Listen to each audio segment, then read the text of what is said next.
This is a Q Media production. Leading and navigating change across a business can be overwhelming. So many leaders are handed a project by their board or CEO, and suddenly they're expected to create the vision, inspire their team, navigate roadblocks, and make some really hard decisions. It can feel like you're swimming in the ocean at night, not knowing which way to go. So how is a leader supposed to know how to drive change? The challenge is, there's no course or dummy's guide to leading change.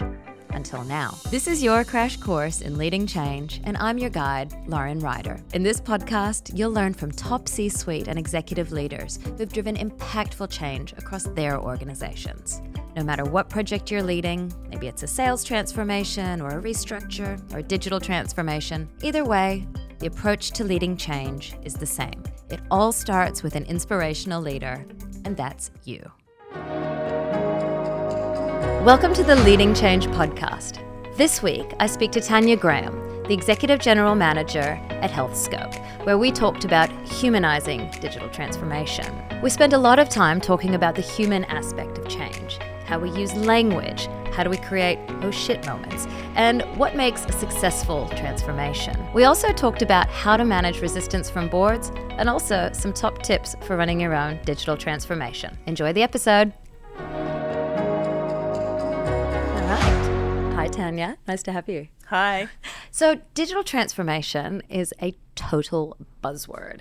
Like when you say to most people, their eyes glaze over and they have no idea what you're talking about. And even more so if they do, they kind of all think it's something else. So what do you think digital transformation is?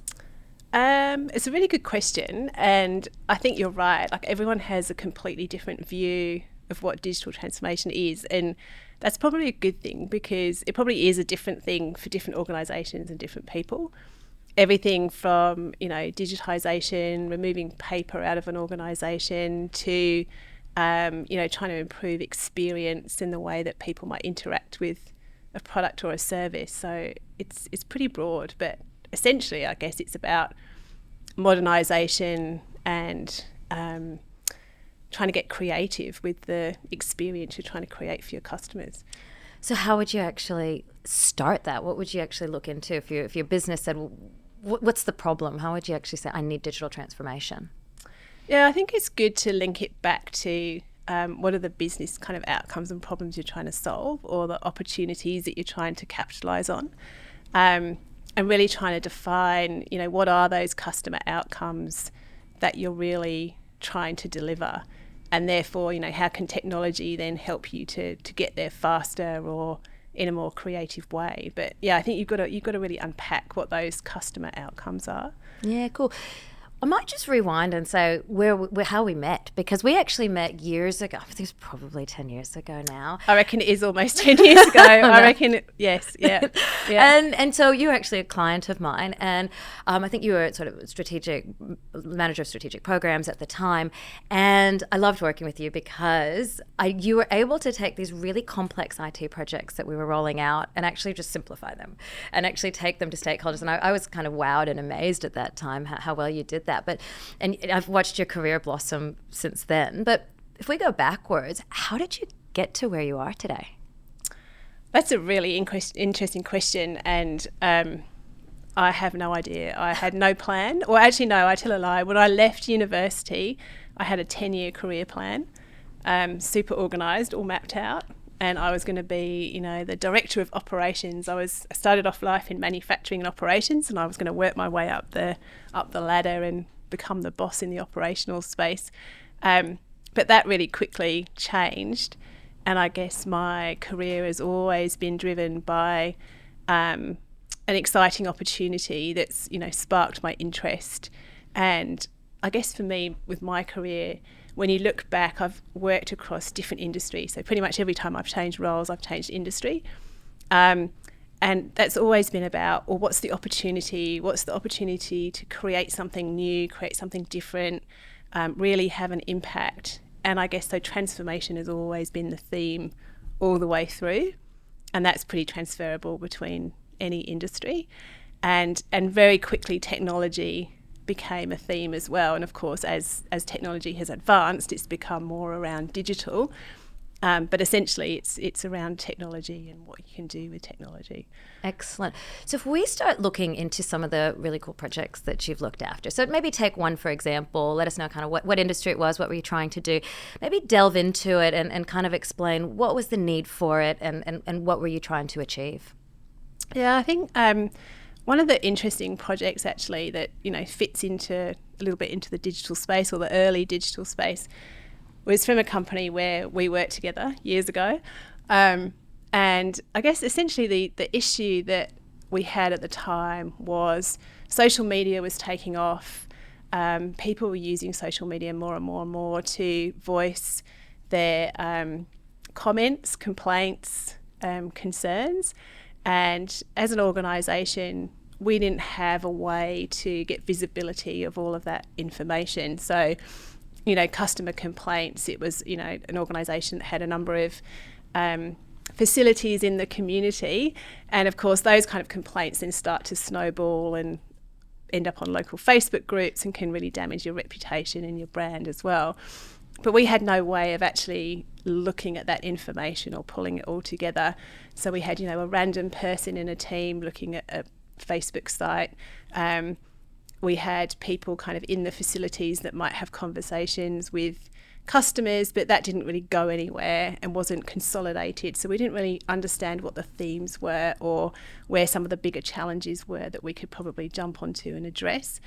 So what we did was we put in essentially a customer listening platform, which, was quite revolutionary at the time, but pulled together all of these different channels of information. So all of the comments across social media, Google reviews, all of those different channels that customers could provide information or comments or feedback, pulled it all together into one platform. And then you could very quickly see what some of the challenges were from a business sense, but also what some of the challenges were at the individual facilities as well that could then be quickly addressed. And so that was sort of, you might not think of that as digital in the pure sense, but it was certainly one platform pulling all of that information together and then looking at the insights and the trends and the themes. So that was a really interesting project. And what were the outcomes and how did you measure that? Well, it was kind of interesting because I think initially, if you think about it, the water level dropped and suddenly all these rocks were exposed. So it was quite confronting, I think, for a number of people, particularly the leaders of some of the facilities, and to suddenly see all this information and then think, well, is that a reflection on me personally in the way that I'm running this centre, or is it actually something that I can now impact and change? So from a measuring perspective, what we were able to do is essentially sort of rank all of the centres in terms of how they were performing based on this feedback. And you could very quickly see the ones that were getting very, very positive customer feedback, and understand, well, what were the drivers of that? So what were the good things that were happening and how do we replicate that over the other centres? But also where were some of the real challenges and what were the root causes of those? So it made it all very visible. And through the platform, essentially you could get dashboards so you could see how each area was performing. So it sounds like, when we talk about digital transformation, it sounds like it's all technology, but what you've just said is actually it's a technology enabling a better business outcome, so they can actually work together. Yeah, essentially, yes. And I guess the other benefit was, the leaders of these places were able to then also work together on common problems. So you started to drive stronger collaboration as well through the information that was being provided. And there was actually also a little bit of an element of competition because it suddenly became visible. You don't want to be the one that's at the bottom, you want to be the one that's at the top. Yeah. So it, by its very nature, kind of actually... It was gamified, really. It was gamified, yeah. So it helped to raise everybody's standards up a little bit, I think. Sure. So you mentioned the people element of there and the people kind of being a bit confronted. So, when we look at sort of change management and kind of going, okay, how are we going to address the people? Was that something that you expected as an outcome? So when you started to engage your stakeholders, did you kind of prep them and say you might be getting some uncomfortable results, or did it come as a surprise? And how did you manage that piece? Yeah, I think in hindsight, we probably didn't manage it as well as we should have done. We were focused on the excitement of the of the insights and, the fact that we were kind of playing in what was deemed as a digital space at the time.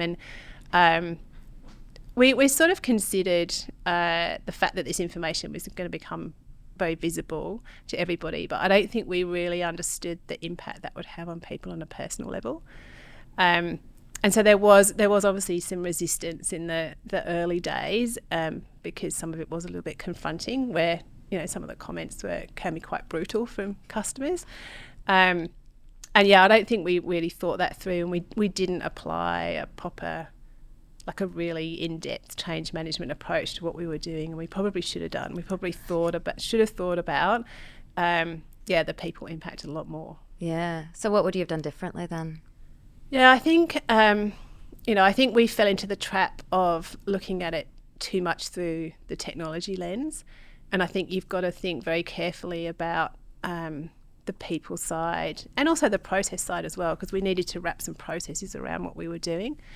But yeah, I think, just really thinking through the sort of the emotions that people go through when a change like that is actually implemented, and how do you get them on board early. And I think what we should have done is actually got them involved in the design of what we were doing earlier, as opposed to it being, created as a project on the side, and then we brought them into it, and that was probably a bit too late. If they'd been involved right from the beginning, they would have had a lot more say in what we were doing, and they would have felt a lot more comfortable with where we were going. Yeah, that co-creation piece is so important as the first step to actually bring people on the journey. I always say that it's important to make people think it was their idea. Yeah, absolutely. The first step to success. Now, I'm sure you've worked with a lot of businesses as well. You probably were brought on board that were actually probably a bit outdated systems, had outdated systems. They, needed to move forward. So when you get into an organization like that, those are massive, expensive projects to roll out. And I think even probably getting them kicked off and understanding the strategy and the budget, those are hard pieces. Tell us about an experience you've had in that space. I've had lots of experience in that space. It's funny, a colleague and I, we kind of joke about the fact that she's worked with me on a number of projects in a number of organisations, and we kind of joke and say we feel like every time we work together and we change organisations, we go back several steps in levels of maturity.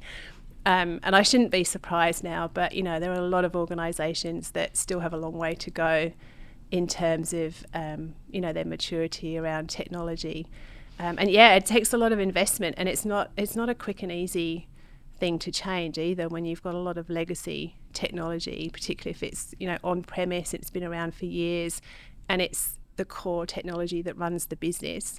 That's a huge investment and a huge change to drive forward. I think one of the things you've got to bear in mind is just that time frame. So, if I think about, my current organisation, we've gone through what we're probably in the third year now of actually modernising the technology and starting to move as quickly as we can to build some stronger foundations to then be able to do some more interesting things in the digital space. But you've got to get that foundational piece in place first. You've got to get the infrastructure right. You've got to understand where all your applications are at and what the roadmaps are for those. And then think about, what do you want to do in the digital space, and therefore what technology do you need to have in place to be able to do that, to spin up some sort of new and interesting digital services. So yeah, I've done it a few times now. Hey guys, I've had a lot of people asking me questions about leadership, high-performing teams, and business trends. So I've created the Leading Edge Brief, which is like having a cup of coffee with me in your email. Sign up today on our website, leading-edge.global. It's the best way to stay connected and keep up with any upcoming events, updates, and all the good stuff. Now back to the podcast. So when you get in there and, we'll get to the stage where you've got the strategy, agreed, we're going to go ahead, they've decided to put some money against it, and then you're sitting, in a room with a bunch of C-suite and, say there's 6 of them and you have 7 opinions on what success looks like. How on earth do you work to align everybody to the same vision? Yeah, it's really challenging, and I think it's important to bring it back to the strategy and the purpose of the organisation. So, if I think about work that I've been doing more recently, we started off with our strategy with 8 strategic focus areas, which pretty much covered everything across the business. And that was huge. The breadth was huge.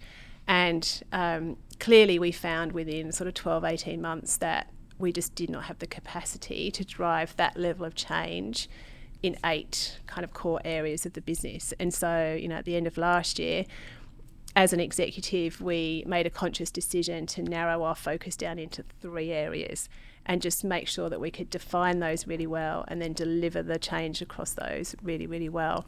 And I think that actually really helped to rein in those opinions and to help the executive team to then operate as a team and make group decisions across those areas, rather than the danger we found with the 8 strategic areas was they pretty much aligned to each of the executives. So they were very protective about their patch and their piece, whereas by narrowing into 3, they had to work together as a team and make decisions as a team and prioritise as a team.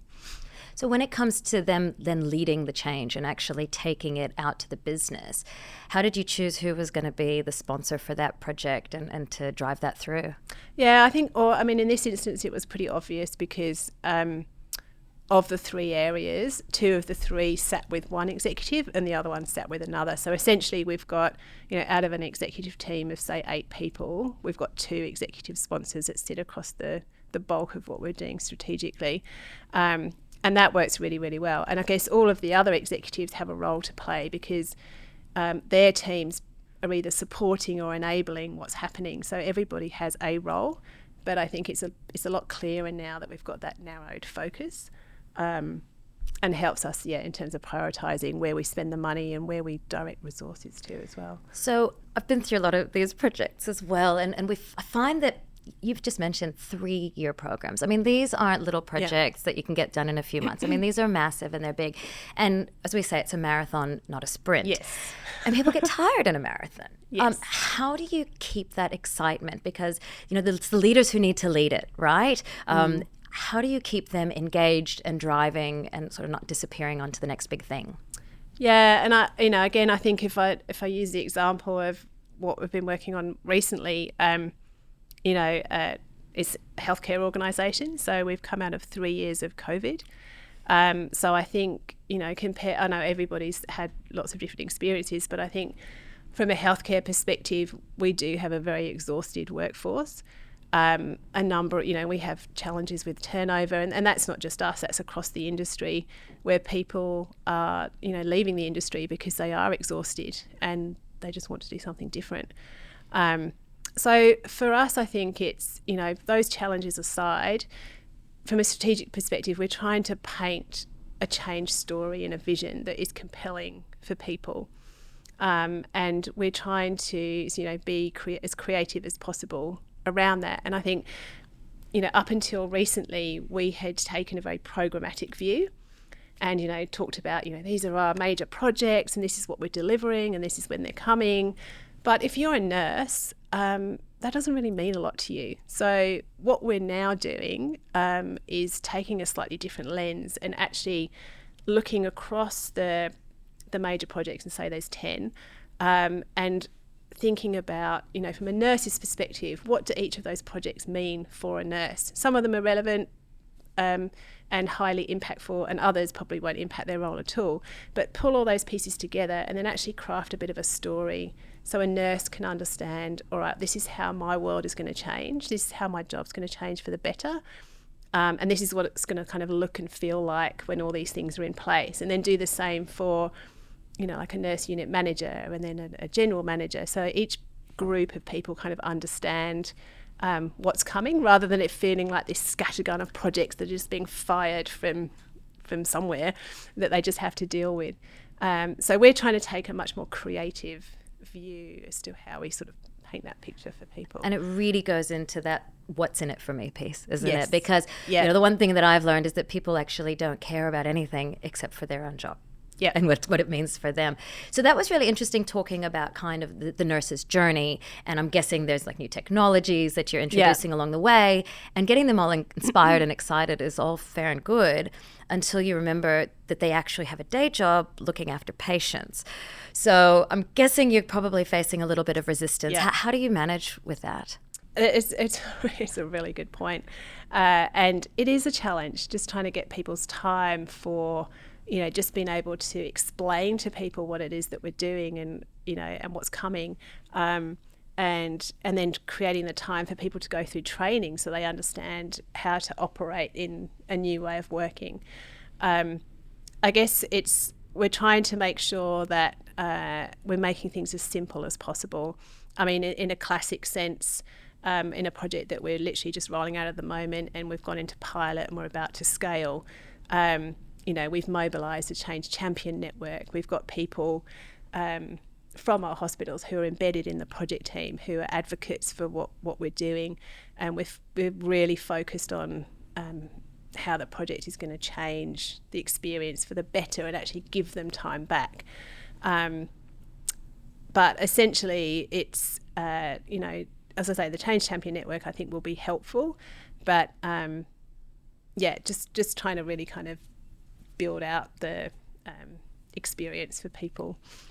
So when you're starting a project, the first thing that we have to do is look at all of our stakeholders. Who's impacted? What are we going to do? How are we going to address them? Now, one group of stakeholders that we don't often talk about is the board.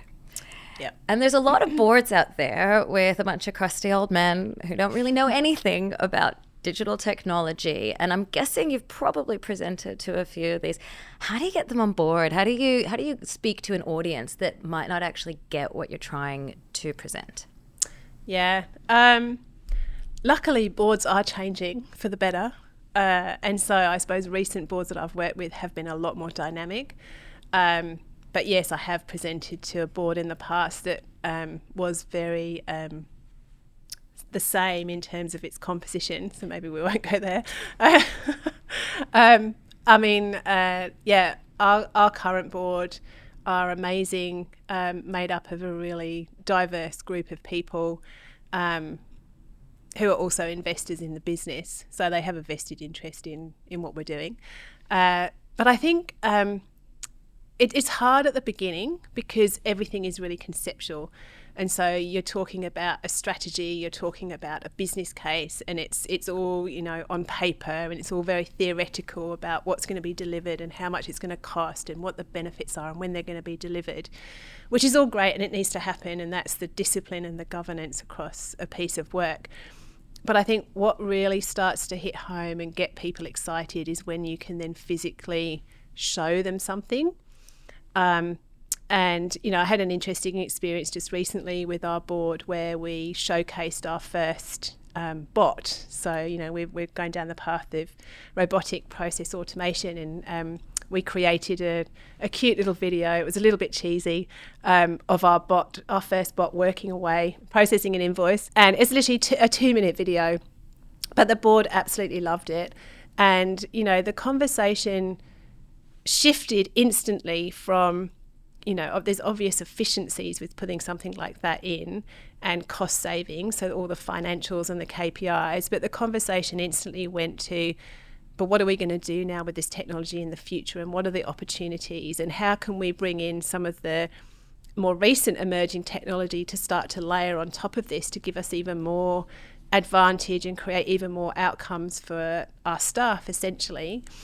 And so the conversation just completely shifted from being, conceptual and paper-based to, okay, wow, now we've got a real opportunity on our hands. How are we going to capitalise on that?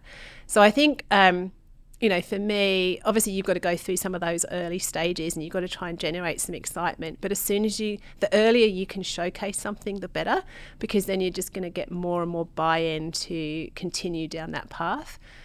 So I think, the key thing is to try and make it real and really get their engagement and buy-in. So when we're dealing with boards, they often will, as in my experience, part of the way through the program suddenly decide that we have to cut some budget. Yeah. I'm sure you come up across that a few times.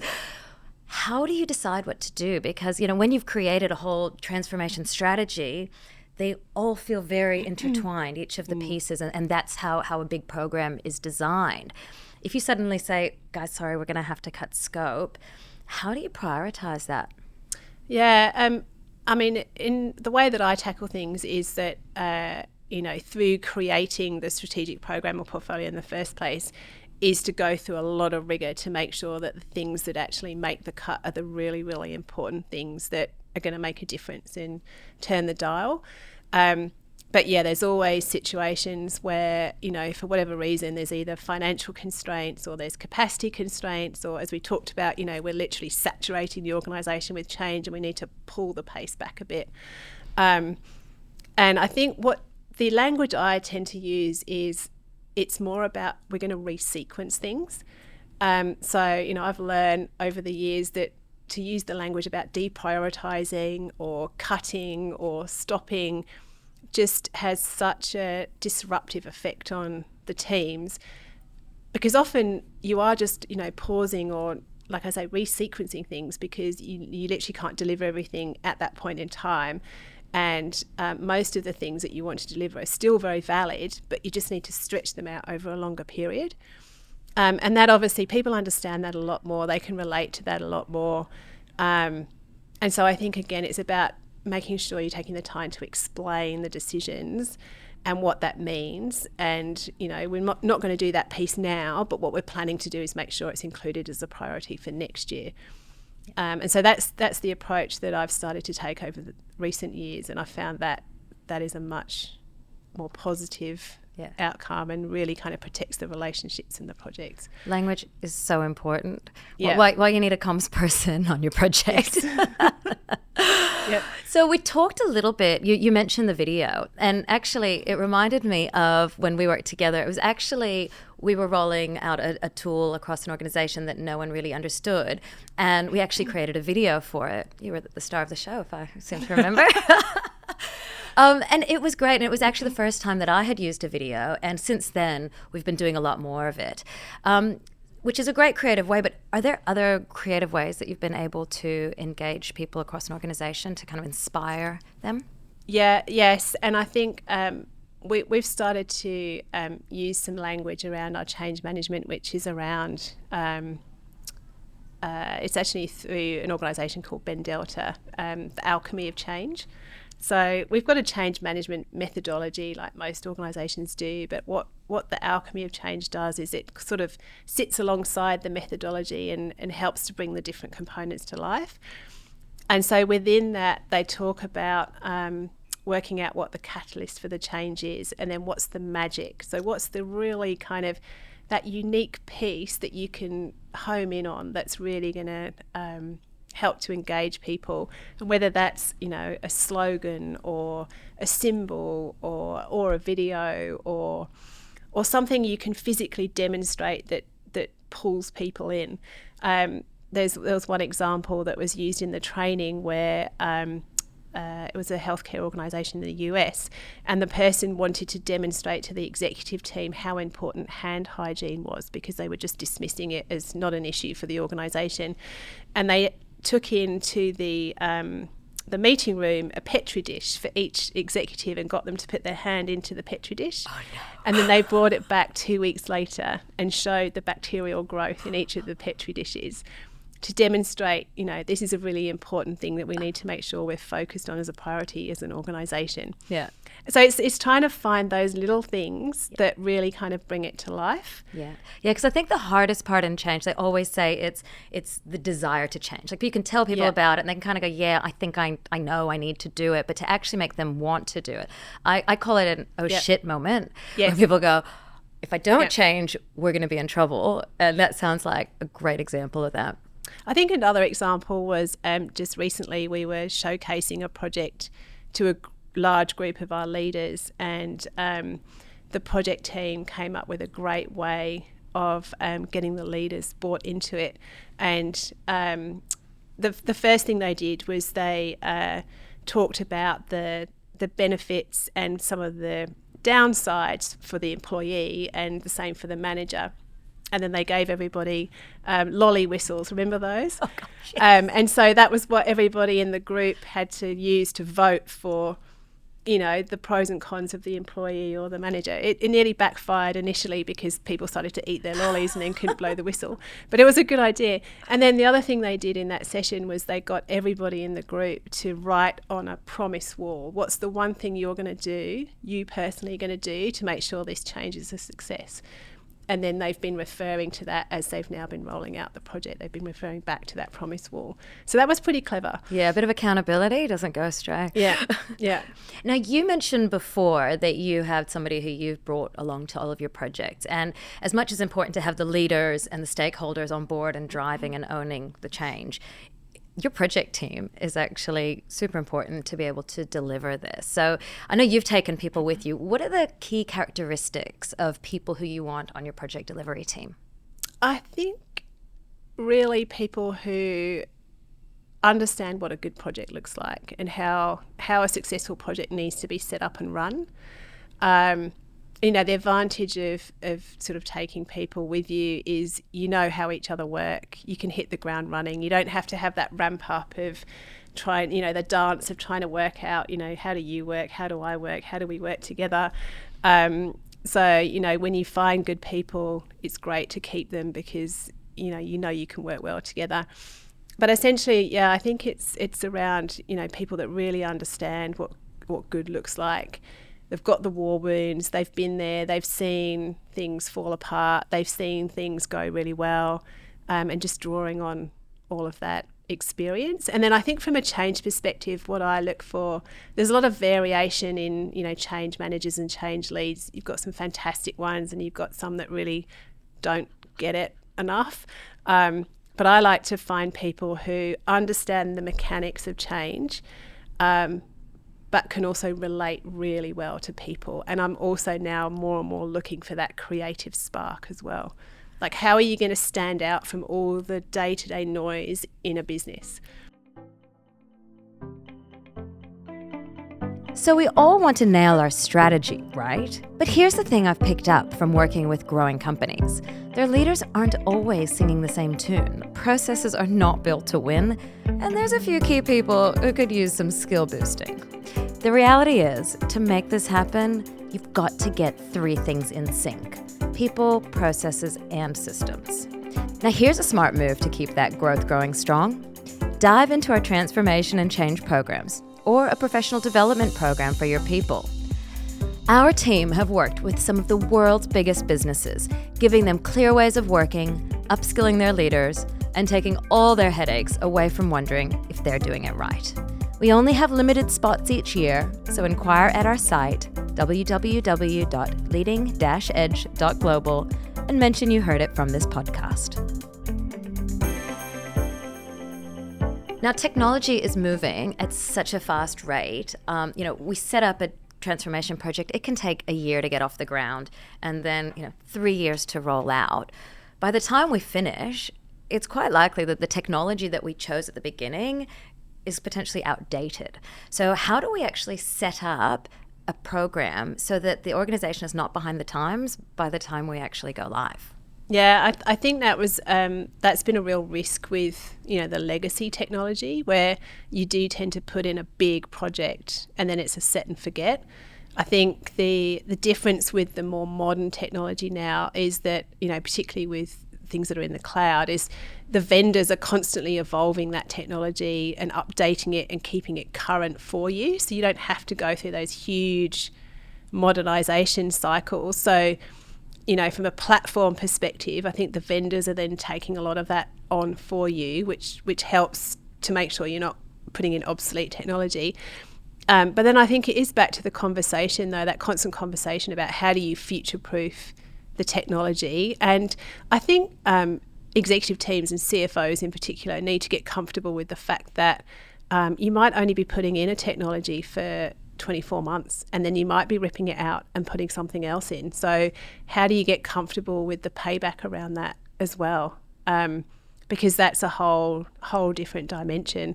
But I think you have to get used to those replacement cycles being a lot shorter if it's something that isn't going to be constantly evolved by the vendor or by yourself, depending on what the technology is. But and I think you need to have people within the organisation who do have that future view. So I think it's important, within a technology team to have one or two people who are focused on emerging technology, and they do bring in that external perspective, and they're scanning for what's coming next and what are on the roadmaps of the major technology vendors, and how do we build that into our strategy and roadmap and capitalise on what's coming, and looking across other industries and seeing what they're doing and where are the relevant points for what is in our industry. It sounds like we're putting all these new technologies in. How do we ensure that the organisation is set up with the right capabilities? And we always talk about end user change, but what about the actual people who are supporting it? How do you address that? Within the technology team. Yeah, so I think it's, for whoever the executive is who's overseeing the technology team, whether that's a CIO or a CTO or whatever the role title is, I think that person needs to have a strategic mindset, and they need to be thinking constantly around the technology strategy and where that's going and how that is fully integrated into the business strategy. And I think then it comes back to your people planning and how are you, setting your team up for success, and again, constantly on a regular basis reviewing what is the capability I have now, what is the capability that I need in the future, and what strategies am I going to employ to make sure I've got the right team at the right time? What are my development plans for people within the team where maybe, their skills are going to become obsolete? How do I retrain them into some new technologies? It's always better to keep the people that you have who understand the business than be constantly turning over and bringing in people. But you've got to come up with that strategy around, what talent do I build? What do I bring in? What do I outsource? Where do I partner? But that really comes back to, I think, the technology leadership team having that constant view. So if we look back to some projects, there was highlights and lowlights. Are there any moments where you've gone, oh my gosh, I don't know how I'm going to get out of this one? Like, were some challenges, and how'd you get around it? Yeah, so there was I had a project a few years ago which was a big reorganisation and transformation. So essentially in the facilities space, back when I was working in the sort of the shopping centre retail industry, we had a situation where all of our facilities staff across the shopping centres pretty much did everything. So the role was really broad. And as an organisation, we made a decision to split the role and have people focused on essentially the front of house and what that looked like and all of those activities, and then a group of people who were more specialised who would focus essentially on the back of house. So, maintaining air conditioning, all of the kind of the back end sort of infrastructure type facilities work. And the challenge, it sort of came back to, again, change management and engagement. The general manager for that area was a very strong personality, and I didn't engage him early enough. And so that ended up in a really difficult situation where he was really digging his heels in terms of the change that we needed to deliver. And initially I just could not work out why. And I took a step back and I realised the reason he is being so resistant is because he is passionate about his team, and he's really concerned about what the new structure is going to look like for his people and how they're going to be impacted and are they going to lose their jobs. And no one's really explained it to him in terms of what we're moving to, and haven't involved him, like we talked about, in the design. So he's naturally trying to push back. And it was very difficult, and he was very vocal, and, he was escalating all the way to the executives. And to your point, I was literally sitting there thinking, how the hell do I get out of this one? How do I turn this around? But essentially it was, I had to take the time to sit down and almost go back to square one and start again, and go through all the things I should have gone through initially to get him on board and co-design with him and develop the role descriptions and work out the plan and the timing. So yeah, it added a whole bunch of time, but we got there. Yeah. And then he was like, okay, I get it. This is what we need to do. And we moved forward. But it was a really tricky few weeks. Well, there's a big lesson in there is that often when we look at who are the stakeholders of a big program, we actually only look at the end users. Yeah. And we forget that they're leaders, the middle management, who, you know, we people say, oh, we're stuck in the middle and they're the ones who are pushing back.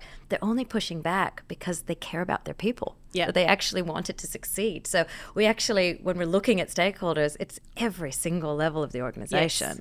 Yeah. Yes, exactly. And you've got to take a step back and you've got to consider all those different groups. Yeah. Yeah.